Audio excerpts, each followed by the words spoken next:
And these ancient cultures, they all have their stories of this interbreeding between a reptilian race, and it's not all reptilian, but this seems to be a predominant factor, and humans. In fact, the ancient emperors of China used to claim the right to be emperor because of their descendants from the serpent gods. Everywhere you find this reference in different phrases and names to the serpent gods.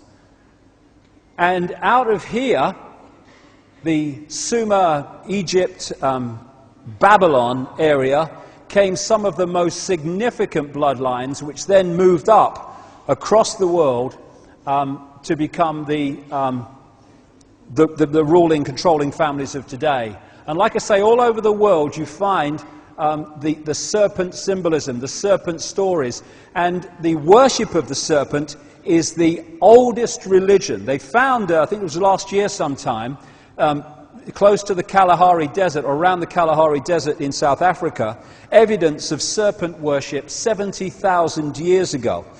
And it does go back that far because these guys have been around that long. When I started coming across this, first of all, in what you might call the Western world, where I was meeting these people who had had these experiences and come across this information, I then went to South Africa to speak, and I got contacted. This is why he contacted me originally, Credo Mutwa. And he said, how do you know about the Chitahuri? Because he just read the book, The Biggest Secret, which was the first time I introduced this. Who the hell's the Chitahuri? And it translates as the children of the serpent or the children of the python. And this is a painting by Credo Mutwa from ancient and modern descriptions of these Chitahuri. Although it's only one type, just like with humans, there's many, many types. And he told me that when he was first initiated into this shamanistic knowledge, long decades and decades ago now, he learned about the Chitahuri. And he said that when the colonial powers came in, here we go again, the British and the Dutch, but particularly the British, through people like Cecil Rhodes, they, in his words, milked the minds of the shaman and then killed them.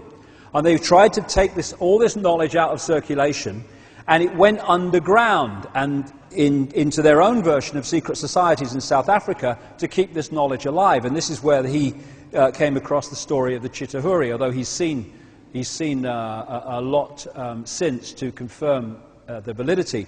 He also showed me this. This is the necklace of the mysteries, which he, as the inheritor of this shamanistic knowledge, has the right to be given. And it's mentioned in accounts 500 years ago, and he reckons it's at least 1,000 years old. And what he does, because he's the official storyteller of the Zulu nation, of the verbal knowledge, and he has symbols on this necklace of the mysteries which tell the story of Africa and African people and African history. And on pride of place is a non-human figure with a big willy and a woman, and this is their symbolism for telling the story of the interbreeding between humans and this non-human race. Now, interestingly, this willy is now copper, but in the original it was gold before it was stolen for money. And of course, then you go back to ancient Egypt, and one of the prime stories of ancient Egypt was of the sun god Osiris with the golden penis. And all that connects into this Sumerian knowledge and this South African knowledge, and it's all to do with the interbreeding. Obelisks, the obsession that Freemasons have with obelisks and stuff, same thing. The phallic symbol, the bloodline. This is the human woman as symbolized, and this is the non-human interbreeder. Now, it doesn't look reptilian, it doesn't look like anything, it looks strange. And I asked him, why does it look like that? And he said, because the Chitahuri said that they must never be depicted as they really are, or they would, anyone that did it would be killed. So he said what they did was depict them as obviously not human, but not looking like they really did, for that reason.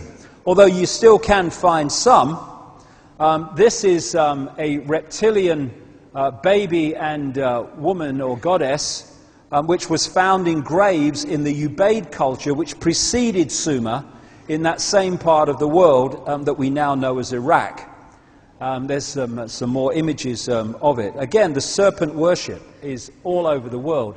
So this is Credo Mutwa's painting, and this is Neil Haig's symbolic representation of this bloodline, which is a hybrid genetics, and it's a hybrid software program. That's what we're looking at, because it's the hologram that we're looking at. And around the world, you see symbolism, and when you start to come across this information, it's like your kind of mind opens and you start to see, hey, what you hadn't seen before. This bloody serpent symbolism's all over the bloody place.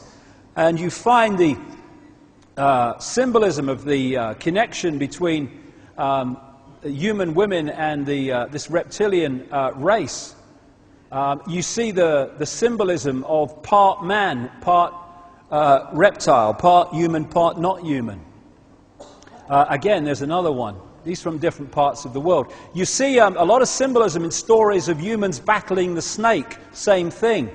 And of course, in the Garden of Eden, which is a story that's told in different ways all around the world, you have the serpent. And I was on a Christian radio station a few weeks ago, and they were going on about this reptilian thing. And I said, well, hold on a second.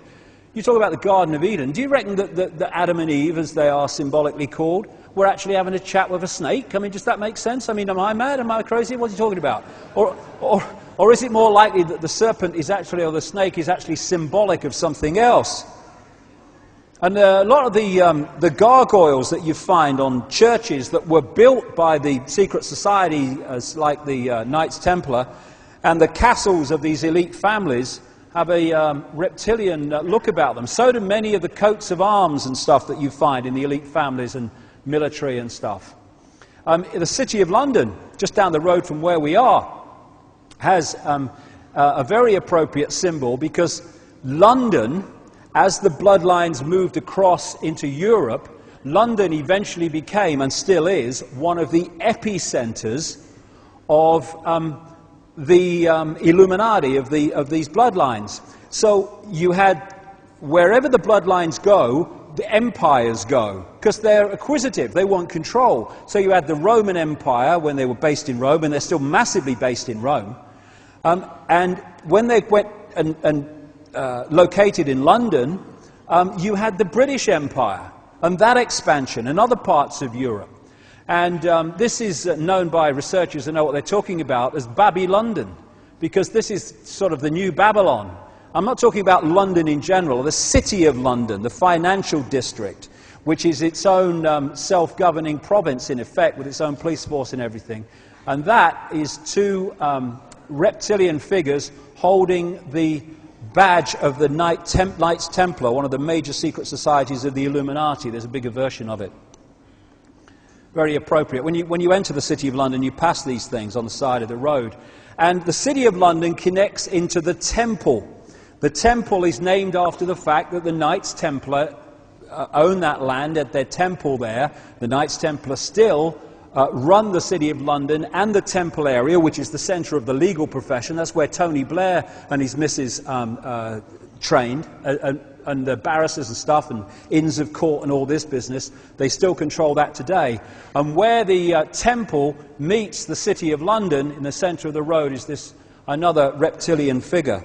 Just a coincidence, nothing to worry about. So what you have all over the world is this recurring theme, which only when you kind of open your mind to this, you start to say, bloody hell, it's everywhere, of the dragon and the reptilian imagery. I mean, in the East, in places like Japan and China, where there was also massive interbreeding in China with these entities, it seems, you have the dragon at the very heart of the culture.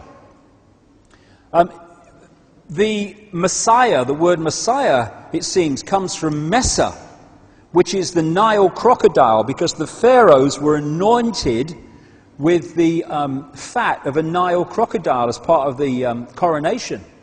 And it also breaks down as anointed one, which is what the word Christ means, anointed one. All these things interconnect in the end, as we'll see as we go along.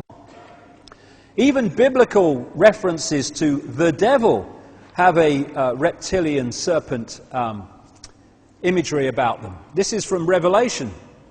And the great dragon was cast out, that old serpent, called the devil and Satan, which deceiveth the whole world. He was cast out into the earth, and his angels were cast out with him. Over and over, this same recurring theme. This is a painting that Credo Mutwa did on the side of one of his huts, which is symbolically telling the story of some of the stories told in the ancient African history and legends